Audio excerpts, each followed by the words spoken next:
आज हमारे पास जो नोट्स हैं उनमें देखते हैं कि खून में पोटेशियम बढ़ने पर, जिसे हाइपरकलेमिया कहते हैं, ईसीजी पर दिल की धड़कन का पैटर्न कैसे बदलता है। ये एक सिलसिलेवार प्रक्रिया है और हमारा मकसद है इन बदलावों के क्रम को समझना और जानना कि ये क्यों मायने रखता है। चलिए सबसे पहले संकेत से शुरू करते हैं।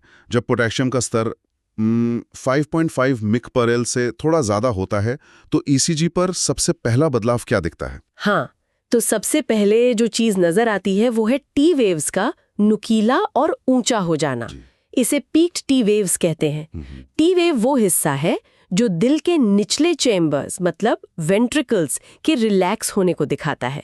पोटेशियम बढ़ते ही सबसे पहले इसी प्रक्रिया पर असर दिखता है।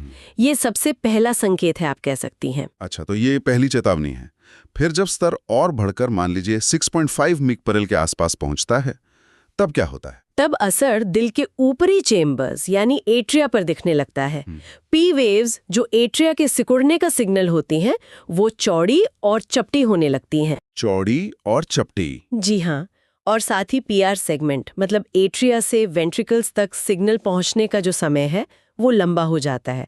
और अगर पोटेशियम और बढ़े तो पी वेव्स पूरी तरह से गायब भी हो सकती हैं। अच्छा, गायब भी? ये तो दिलचस्प है कि पहले वेंट्रिकुलर रिलैक्सेशन यानी टी वेव पर असर, फिर एट्रियल सिग्नल यानी पी वेव पीआर पर, और जब पोटेशियम 7 मिलीक्यू पर लीटर से भी ज्यादा हो जाए, यहां से तो स्थिति मतलब और गंभीर हो जाती होगी। बिल्कुल, इस स्तर पर पूरे दिल में सिग्नल के प्रवाह में, कंडक्शन में गड़बड़ी और दिल की धड़कन का धीमा होना, जिसे ब्रैडीकार्डिया कहते हैं, वो आम हो जाता है।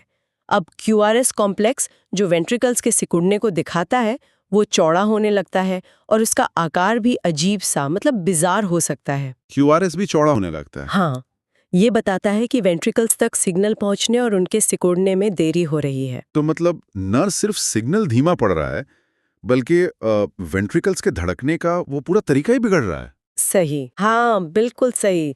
और इसके साथ ही हाई ग्रेड एवी ब्लॉक हो सकता है। AV block? हाँ, जहां आर्ट्रिया से वेंट्रिकल्स तक सिग्नल ठीक से पहुंच ही नहीं पाता। कभी कभी तो वेंट्रिकल्स खुद ही एक बहुत धीमी रफ्तार से धड़कना शुरू कर देते हैं। इसको वेंट्रिकुलर एस्केप रिदम कहते हैं। एस्केप रिदम जैसे कोई बैकअप सिस्टम? हाँ, एक तरह से जैसे दिल का निचला हिस्सा खुद ही बैकअप पावर पर धीमी गति से चलने लगा हो। इसके अलावा साइनस ब्रेडिकार्डिया या धीमी गति का एट्रियल फिब्रिलेशन भी देखने को मिल सकता है। ठीक है, और इसमें एक साइन वेव पैटर्न का भी जिक्र है। ये क्या है, मतलब ये क्या चीज है? देखिए, ये सबसे खतरनाक संकेतों में से एक है, बहुत खतरनाक।